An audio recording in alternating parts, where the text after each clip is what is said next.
Hi there. It's February the 22nd, and we're continuing our journey through the Good News according to Mark, and we're in chapter 6 and reading from verses 1 through to 29. At the beginning of this chapter, Jesus comes to his own district, his own region, that of Nazareth, and on the Sabbath he goes into the synagogue and he teaches them. And the first thing that happens is that the people who are there, and these are people who are very familiar with him, they've grown up with him, they've seen him play in the village, they know who his brothers are, they know who his mother is. And they, first of all, are impacted, they're amazed at the teaching that he brings, the authority that he has in his teaching. But then something happens in their hearts and they begin to distance themselves from him. They begin to compare him with his brothers and his mother and the other people in the village. And they kind of say, who is this that we should listen to him? After all, we know him. We've known him from a little one. How can he have anything really worth listening to? And because of their hardness of heart, because they harden their heart to him, he is not able to do any great works there, it says. How sad that this one who is able to raise the dead, who is able to bring life wherever he goes, is unable to bring it because of the people's hardness of heart towards him. It's a warning to us to be careful not to judge through God through the vessels that he brings, especially those who we may know. It says here, Jesus says that a prophet is not without honor except in his own region, among his own family.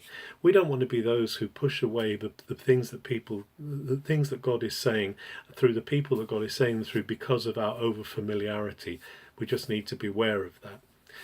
And then Jesus goes to other places and he's able to do great miracles, it says. He's able to do things there because of their openness of heart.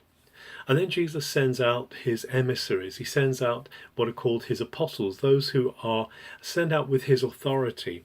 The picture of the apostle is taken from the Roman Empire, where the government of Rome would send out apostles to found new colonies of Rome. And here Jesus is looking for his apostles to colonize earth with heaven. So he gives them the same authority he has to heal the sick, to raise the dead, to cast out demons. But he says, I'm not sending you out with supplies. You're not to carry lots of baggage with you. In fact, you're to go very lightly laden. You're not to carry staffs and extra money and extra clothes, not lots of baggage. You're going to have to move quickly from place to place as you carry this good news. When you come to a place, lodge with the people who receive you. Receive your livelihood, receive your sustenance from them. And if a village doesn't receive you, then don't hang around. Don't push it. Don't try and convince them. Move on to the next place. Jesus says it will be easier for them than for Sodom and Gomorrah in that day of judgment, in that final analysis. It's Jesus is saying there's something here to be moved on, something here to be brought to everybody, and not to be rationalized and try to push. And then we move on to the story of John the Baptist. In fact, King Herod hears of Jesus doing these things, and we're told that Mark tells us he thinks that John the Baptist has been raised to life. And then we do kind of a flashback from there to the story of the execution of John the Baptist by Herod. John the Baptist was giving Herod a hard time because Herod had married his brother Philip's wife, Herodias, and this was forbidden, obviously, under the law, but they'd found ways around it, and he'd taken on Herodias as his wife. And John was speaking out against this. And Herod is afraid of John because he sees John as being holy and a righteous man. And he doesn't want to harm him. But Herodias, his wife, is really angry.